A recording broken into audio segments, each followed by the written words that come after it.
Welcome to City Week, ladies and gentlemen. Today I'm being joined by a fellow Divine Nine member from the Zeta Phi Beta chapter, and I'm being joined today by none other than Nicole Joseph. Nicole, welcome to the show. Welcome. Thank you. Thank you. Well, it's a pleasure to have you on. And this is my first time I have an opportunity to sit down with you. And I know in the past I've sat down with Yvonne and some of your other sorority sisters to talk about a very important day in our history and in our city of LaGrange.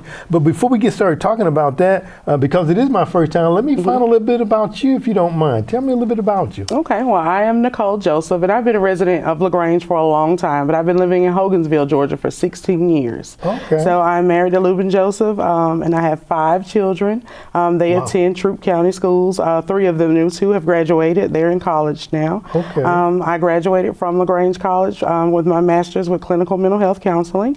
Full-time, I am a therapist for the Callaway Zone for Callaway High, Callaway Middle. Okay. I own Fresh Start Driving DUI School on West Point Road, where I teach defensive driving and risk reduction DUI classes. I am LaGrange College head cheerleading coach, and I am Callaway High step team coach. And of course, I am the president of Theta Xi Zeta chapter of Zeta Phi Beta Sorority Incorporated. Wow. Wait a minute now. I didn't even get a chance to write all that down that you say that you do. Right. I hear head coach at LaGrange College, cheerleading coach, DUI school, Fresh Start, and clinical therapist. All of that. On top of 5 children? On top of 5 children. Wow. Okay, I thought I was busy. That's right. Oh my goodness. Well, my goodness, it seems like your plate is full, but you know what? They always say if you want to find somebody to get something done, find a person that's busy. That's right. Find a person that's busy. So it sounds very much like you are very much busy. I want to go back and talk just a little bit before we get into mental health and clinical psychology. How prevalent is that in our community and society today? It is very prevalent. Of course, it's becoming more and more. You see it more and more on the news. You see more and more people advocating for it. But as we know, it's been around for years. But it's just been the stigma, a cloud just hanging over it. And now it's just coming out more and more where people are realizing, hey, something is wrong. You know, that's not right. And, you know, you grow up thinking, okay, this is kind of normal. And then you realize that, hey, this is not normal. Like, this isn't the way I'm supposed to be treated, or I don't like the way I'm treated. I don't like the way I'm feeling. You know, and reaching out for help sometimes can be scary. So we still run into that stigma all the time where we have, you know, parents who don't want to get the children help, or children who are, you know, don't want to get help, or, you know, even adults who just, they're shied upon because it's looked at as a weakness if you reach out and ask for help. But in our community, our poverty level is so high. That's just a part of mental health, point blank, period. And until we realize it and face it right there, it's sitting right in front of our face, it's going to be an issue. Absolutely. You know, of course, as you know, September we celebrated Mental Health Month. And I think not just like every month, I think we celebrate something. It's something that we need to continue to keep focused and at the forefront, because like you say, kids are being traumatized. Correct. You know, adults have been traumatized as youth, and bring that into their adult life. So it's something that that needs to be talked about, as you say. So we definitely appreciate what you do in our community to help to address those issues. Let's jump into the Dr. Reverend Martin Luther King Jr. Parade. Definitely. Every year during the month of January, the parade takes place, and the Zeta Phi Beta, the sorority, the ladies there spearheaded this, and you guys have gone away from a chairperson, I understand now, right? Yes. So we went away from a chairperson. It usually was a committee. Now, we still will have a committee. We still will have ladies out there working, but it will be 2 separate committees this year. So we'll have a group that's going to be on the square. So the parade is going to happen, and then we're going to move to the square afterwards from 2 p.m. to 6 p.m. So it will be a group of ladies there, and that committee does have a chairperson. That's going to be Terrell Anderson. So she's a retired educator for Troup County Schools, so she's going to spearhead the parade, the square.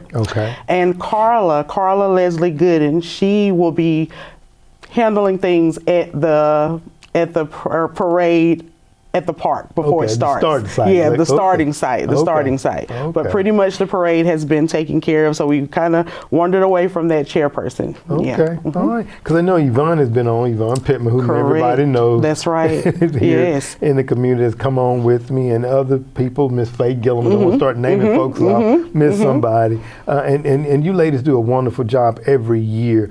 And this year, we're just expecting it to grow, I'm sure. Correct. We're expecting it to grow. Last year, we had our highest enrollment for the parade of 55 participants. So we are trying to reach 70 this year. We're hoping that we're going to grow. Okay. We're definitely we're shooting for the stars, we know, but we think it's possible. We definitely think it's within reach, to just get small businesses. We're encouraging small businesses, different nonprofits to come in, all the schools we're trying to bring in. So I think it's possible. Yes, we can do it. It is. It really is. Because when you talk about and think about what Dr. King stood for and how he how he impacted this community, it was for all walks of life. Correct. It was for all walks of life. Correct. Absolutely. So talking about that, I know in the past entries have been cars, floats, things like that. Talk a little bit about what entries are you all looking for. Again, I heard you talking about the small businesses and nonprofits. So we're still going to be accepting walking groups. Okay. We're still going to be taking the cars and trucks. We're still looking for floats. We're still looking for the dance groups. Last year we had 2 different dance groups that came in, a flag group. We're looking for them. As we said, we're working, we've been pushing for the schools to try to join in. So we're looking for them to come in.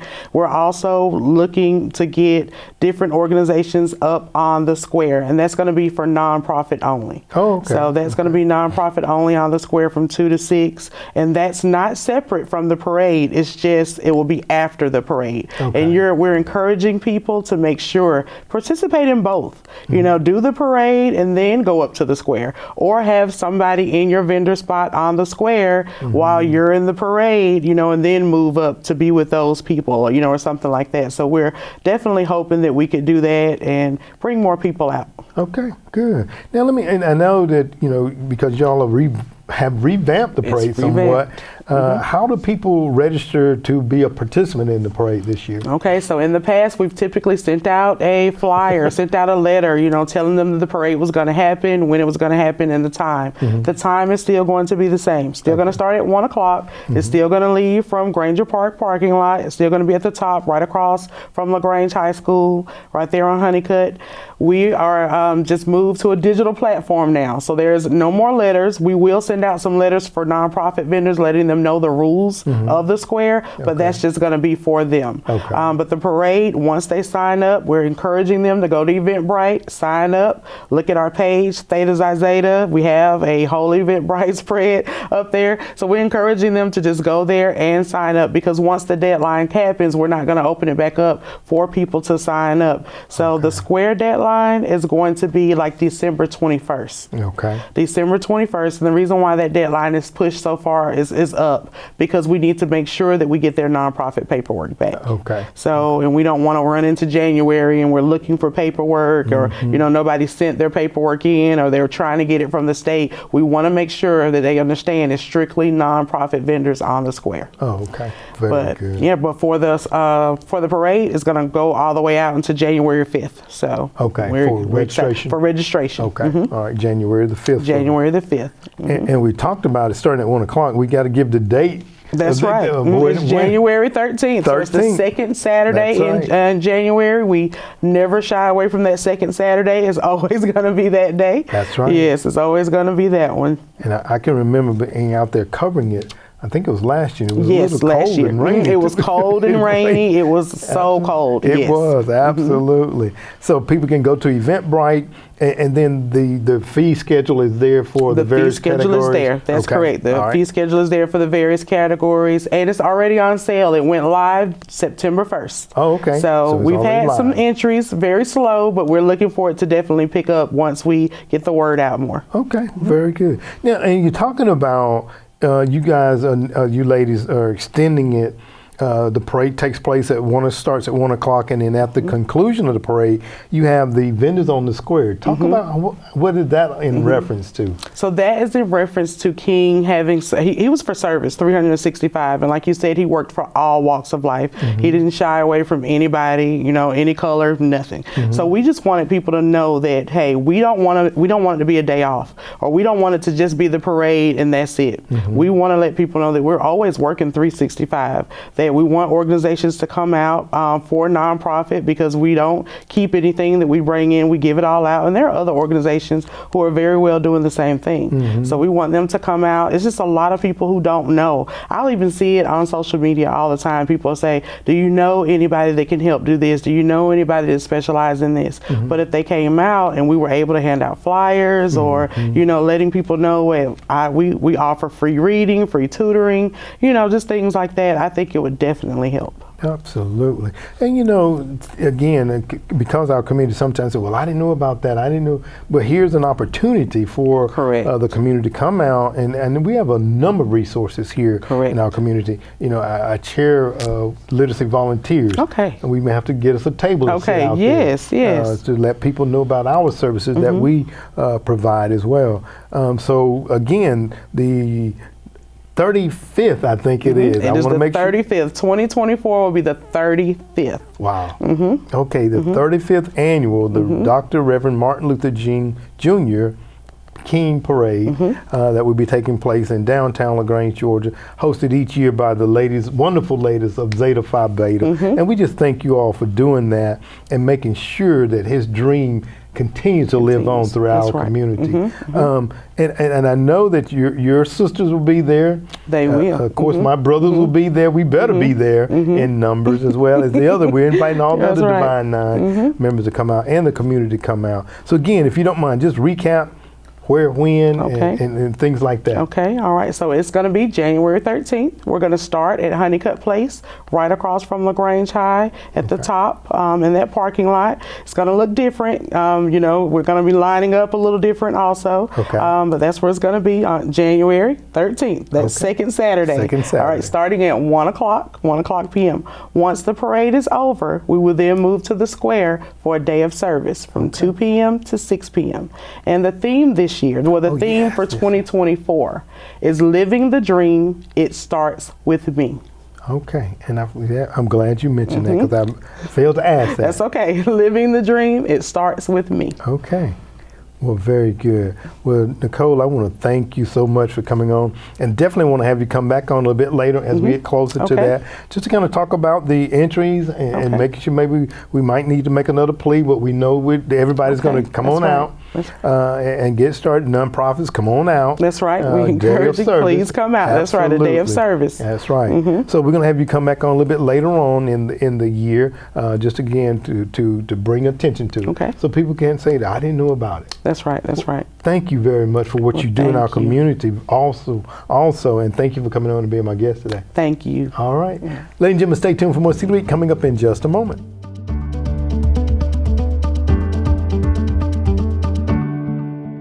Welcome back, City Week, ladies and gentlemen. Now it's time for us to hear from Lynne at Visit LaGrange and all of the various things that are taking place in and around our community. Lynne, let's hear all about it as always. Thank you, Alton. Hello and welcome to City Scenes. I'm your host, Lynne Holle. Today I'm going to be talking about some of the events that will be happening in and around LaGrange during the week of October 23rd through October 29th. So let's get started.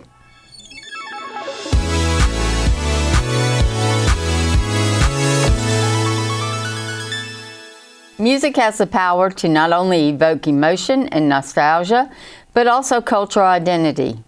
The LaGrange Symphony Orchestra will travel through some of the most vibrant countries in the world with music that immediately captures the nuances of cultures that make up our diverse world.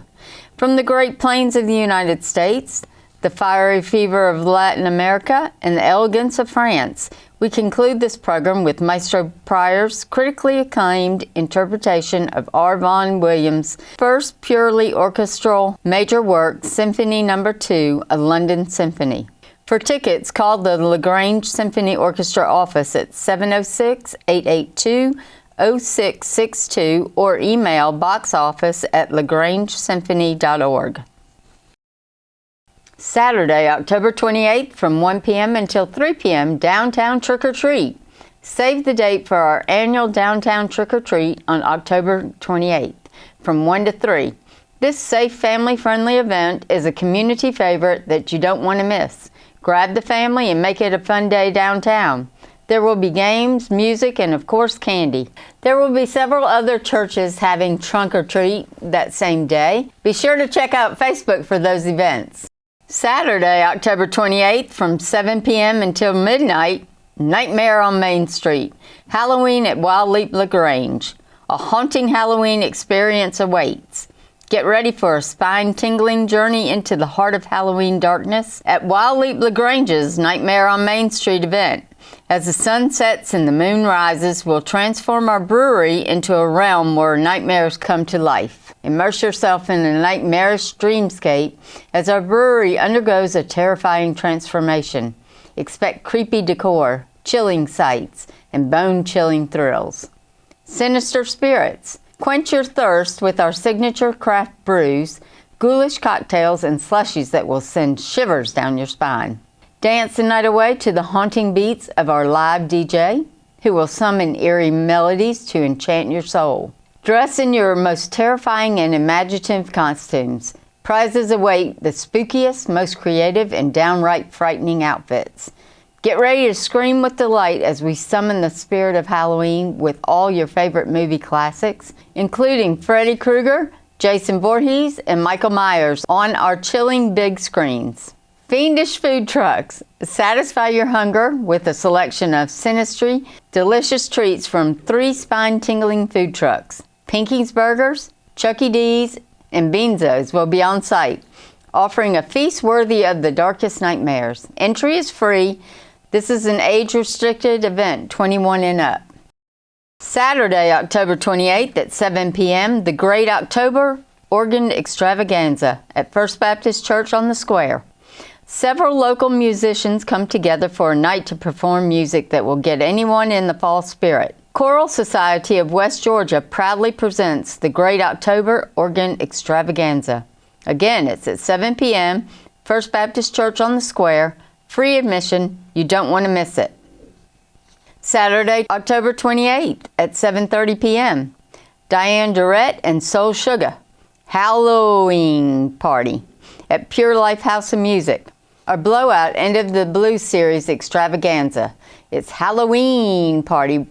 Wear your favorite music shirt, sip beer, wine, or concoction created by Beacon Brewing Company. Have some tasty morsels from Chef Tara's Kitchen and enjoy the soulful, bluesy originals by Diane Durrett and Soul Sugar. This year, Diane was just awarded an honorary lifetime membership to the Atlanta Blues Society. Finger food is included in the price of admission. Beacon Brewing Company will be selling beer, wine, and a special concoction for the adventurous. They accept cash and credit. Door prizes, laughs, and a good time is on us. Sunday, October 29th from 1 p.m. until 5 p.m., Lobster Dogs at Wild Leap LaGrange. The weekend isn't over yet, and cold beverages that pair perfectly with a lobster roll can be found at Wild Leap. This is the perfect way to wind down the weekend. Come out and enjoy this tasty event.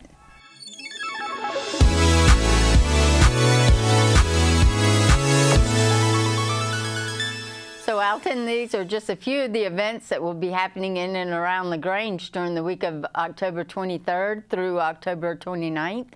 So there's lots of trick-or-treating opportunities. We hope everybody will get out, have fun, and stay safe.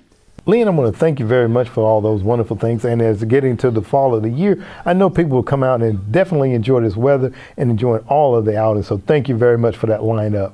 Ladies and gentlemen, thank you for joining City Week this week. My guests have been from the Zeta Phi Beta sorority. I had on the president, Miss Nicole Joseph, as she talked about the upcoming 35th annual Reverend Dr. Martin Luther King Jr. Parade that will be taking place on January 13th, starting at 1 p.m. over at Honeycutt. And then after the parade, ladies and gentlemen, immediately on the square, we have a day of service where nonprofit organizations will be out there with pamphlets and information for our viewing public and audience. So make sure, ladies and gentlemen, that you get involved and come on out as we help to celebrate our Reverend Dr. Martin Luther King and the theme, Living the Dream, It Starts With Me. Ladies and gentlemen, I hope that you enjoyed that interview. And as always, I want to invite you back for more of City Week.